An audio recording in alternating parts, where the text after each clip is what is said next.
Hi everybody, this is another Unit 4 video.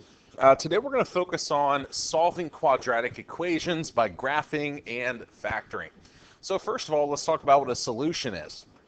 The solutions to a quadratic equation are the points on the graph that actually cross the x-axis. So the solutions have a lot of names. You're going to hear me call them zeros, roots, and really they're just x-intercepts. So I'm going to give you three examples, okay? With a quadratic equation, okay, or function, when you look at the graph, we know it's a parabola, and because of the symmetry, it's possible to have two solutions. Okay, so in this case, my graph, it crosses the x-axis twice, so there's going to be two solutions.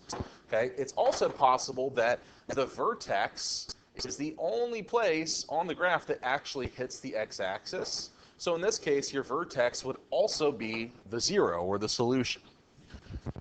It's also possible for there to be no solution at all because our parabola doesn't have to cross the x-axis. It's possible that it's somewhere up here and there are no solutions because there are no x-intercepts at all. So all three of these are possibilities when we're solving quadratic equations. So let's look at these two, right? If I wanted to solve the quadratic equation, and I have the graph, or if I have the function, I could just graph the function, as you see I've already done, and look for the x-intercepts. Okay? So right here, the x-intercept is at -5. So that means the solution would be x equals -5. Okay? Or sometimes I might ask you to express it as an ordered pair, so it would just be the point -5, 0. So one solution. For the second one, though, we have two places where it crosses the x-axis, so there's going to be two solutions. Typically, when there's we'll write it as a solution set, so we'll do some curly brackets, and we'll put both x values inside. This is not an ordered pair. This is simply listing the x values that are solutions to the equation. Okay? Now, factoring is a little bit more involved. In our last video, we went over some methods of factoring you saw in Algebra 1. To be able to solve by factoring, there's just a few other things that we need to do. Okay, we need to make sure that all of our terms are to one side before we start factoring. We need to make sure that the equation is set equal to 0 because we're looking for the x values that make the function 0, that make the function have a y value of 0. Okay, that's the definition of an x-intercept. Are the places on the graph that cross the x-axis where all the y values are 0. So that's why our equation has to be set to 0. After we factor, we individually set each factor to 0 and solve for the x value. And again, we could have 0, 1, or 2 solutions. So here, I notice there's only two terms. I'm going to look for a GCF first. In this case, my GCF is going to be 4x. I factor that out. I'm left with x minus 2 equals 0. So I'm going to take each of my factors, okay? So 4x is a factor, x minus 2 is also a factor, and I'm going to set each of those equal to 0.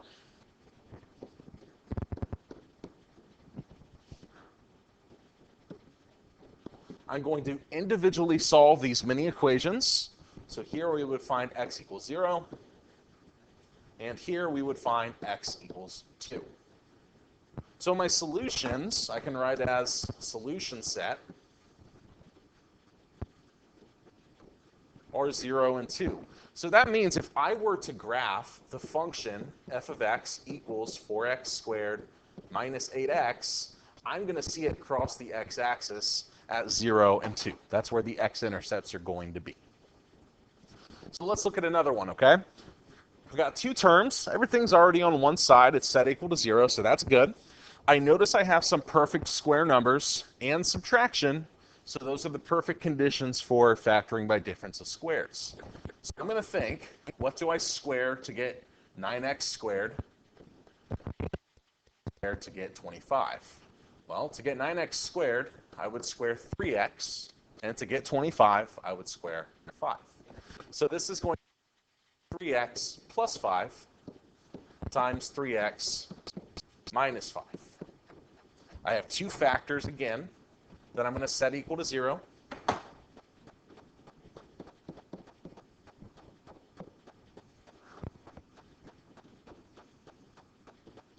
and I'm going to solve for x.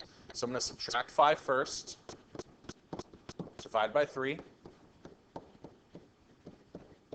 I get negative 5/3.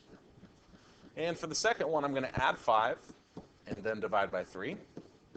So I get positive 5/3. Now, I could list that out as x equals negative 5/3, comma, x equals positive 5/3. But if I have the positive and the negative version of a number, I'm just going to do a plus or minus 5/3 and save myself a little bit of writing.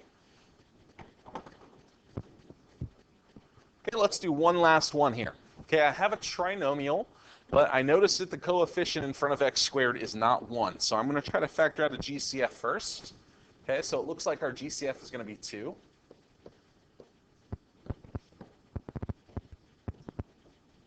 And now what I'm going to do is I'm going to go back and I'm going to factor what's inside of the parentheses a little bit further because it's a trinomial with a leading coefficient of 1. So I can find two numbers that multiply to negative 12 and add to negative 1. Okay, those numbers are going to be negative 4 and positive 3. So now I can factor this as 2 times x minus 4 times x plus 3 equal to 0. Now, here's the tricky part. I have a GCF of 2 and a factor of x minus 4 and a factor of x plus 3. Okay? Which ones do I set equal to 0? Okay, it's only the factors that have variables. I can't set 2 equal to 0. There's nothing to solve for there. So I'm only going to set these two equal to 0 and solve.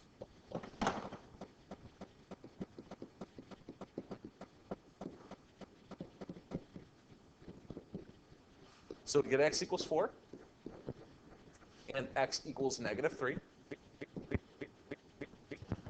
so we just need to write that as a solution set, and we're done. Now, this is just two of the methods for solving quadratic equations. We're going to see some other methods in later videos because we're not always going to be able to factor quadratic equations. Sometimes it's just not going to work out. There's going to be irrational numbers and things like that. So this only works some of the time. And we're going to talk about when it works in more depth later on. So let me know if you guys have any questions and have a great day.